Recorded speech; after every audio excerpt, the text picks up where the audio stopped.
bonheur d'être ici. La foire de Brive, c'est un événement incontournable. Et je viens pour deux livres qui me tiennent très à cœur.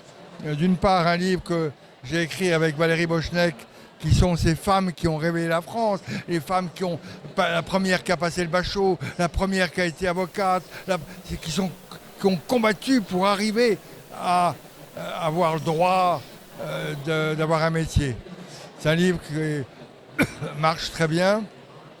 Et puis le deuxième livre, c'est un livre, quand les politiques nous faisaient rire. Aujourd'hui, ils nous font pleurer, les politiques. C'est dramatique. Où ils sont? Et jadis, il y a encore une vingtaine d'années, le rire, l'humour, était une arme politique.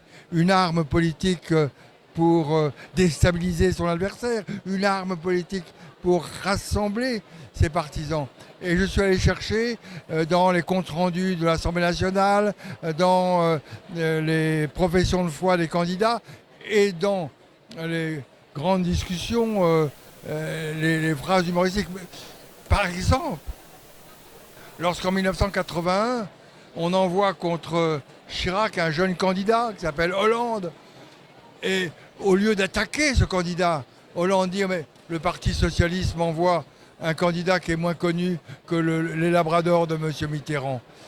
Fantastique. Un autre jour, quand un journaliste lui demande « Alors, Monsieur le Président, vous faites du sport ?»« Oui, je fais du sport. » « Sport. Quel sport, Monsieur le Président ?»« Des barres parallèles. Un bar rive droite, un bar rive gauche. » Mais il n'y a pas que Chirac.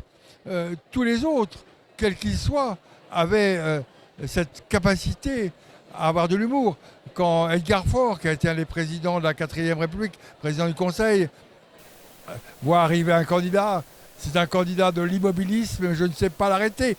Quand quelqu'un interroge Edgar Faure, disant, mais vous changez tout le temps d'opinion, vous êtes une girouette. Mais non, c'est le vent qui tourne, c'est pas la girouette.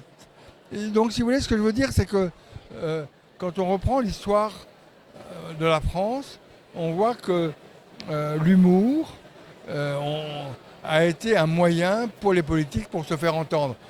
On a toujours cette phrase fantastique de Clémenceau lorsque Félix Faure meurt dans les bras de sa maîtresse. Il voulait être César et il est mort Pompée.